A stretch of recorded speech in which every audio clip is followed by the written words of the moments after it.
आऊज़ बिल्लाहि मिनश्शैतानिर्रजीम बिस्मिल्लाहिर्रहमानिर्रहीम। शुरू अल्लाह के नाम से जो बड़ा मेहरबान और नहायत रहम वाला है। उम्मीद आप लोग खैरियत से होंगे और इस वीडियो में इंजीनियर फैसल आपसे मुखातिब है। हमारी आज की वीडियो का टॉपिक है न्यूट्रॉन मॉडरेटर्स और इनका इस्तेमाल किया जाता है रिएक्टर्स के अंदर। और इसका नाम जैसा कि जाहिर है न्यूट्रॉन मॉडरेटर है, तो ये जो मॉडरेटर्स हैं ये न्यूट्रॉन्स को कंट्रोल करते हैं, मॉडरेट करते हैं।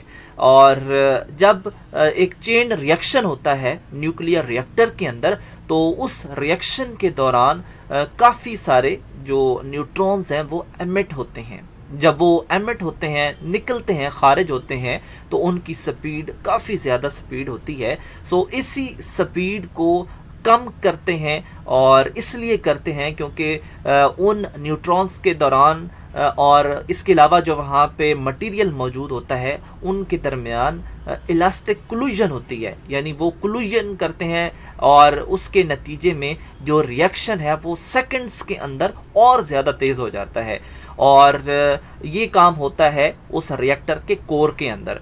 सो इसी न्यूट्रॉन की कोलिजन को रोकने के लिए, कम करने के लिए, उन न्यूट्रॉन्स जो पैदा हो रहे हैं उनकी जो स्पीड है उसको कम करने के लिए मॉडरेटर्स का इस्तेमाल किया जाता है। और आज हम वीडियो में देखेंगे कि कौन कौन से मॉडरेटर्स जो हैं वो इस्तेमाल किए जाते हैं।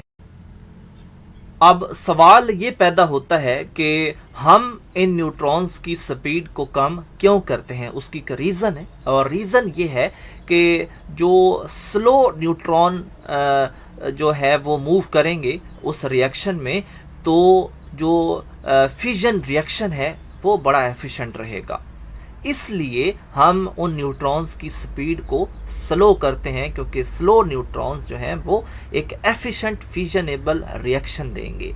लेकिन अगर काफ़ी कोलिजन हो, वहाँ पे काफ़ी गड़बड़ हो, तो फिर हम जो है मॉडरेटर्स का वहाँ पे इस्तेमाल करेंगे और मॉडरेटर्स की मदद से उन न्यूट्रॉन्स की स्पीड को कम करेंगे, क्योंकि उनकी तेज़ स्पीड जो है वो रिएक्शन को एफिशिएंट नहीं बनाती, यानी वो रिएक्शन में हिस्सा लेने की बजाय इधर उधर भाग जाते हैं। सो उनकी स्पीड को स्लो करने के लिए जिस चीज़ का सहारा लिया जाता है वो है मॉडरेटर।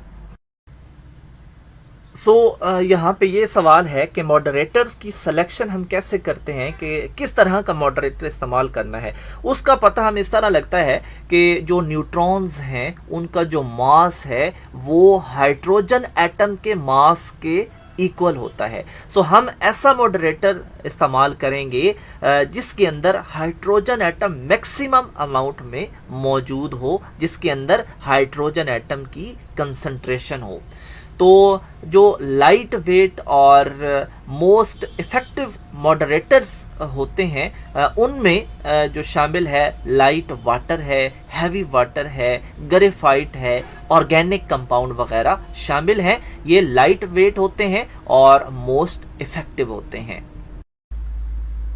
अब सवाल ये पैदा होता है कि हमें पता चल गया कि मॉडरेटर कौन कौन से हैं, तो हमने अब इनको इस्तेमाल कैसे करना है ये भी पता होना चाहिए। तो इसके दो तरीके हैं, और इस्तेमाल से पहले आपको पता होना चाहिए कि जो मॉडरेटर हैं इनको अच्छी तरह डिस्ट्रीब्यूट किया जाए फ्यूल जोन के अंदर।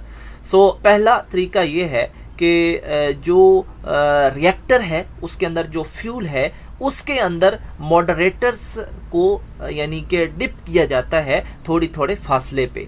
यानी जिस तरह एक सॉलिड मिक्सचर के अंदर हम कोई रॉड सा जाके उसमें डिप कर देते हैं, तो इसी तरह कुछ कुछ स्पेस के बाद हम मुख्तलिफ जो मॉडरेटर के सॉलिड रॉड्स होते हैं उनको उसके अंदर दबा देते हैं। सो इसके अलावा आप फ्यूल असम्बली देख चुके हैं, तो इस तरह मुख्तलिफ असम्बलीज़ को उस फ्यूल के अंदर थोड़े थोड़े से फासले के बाद डिप कर दिया जाता है, दबा दिया जाता है। जो मॉडरेटर्स हैं वो इस फ्यूल के अंदर ही मौजूद रहते हैं। ठीक है, थोड़े थोड़े फासले पे।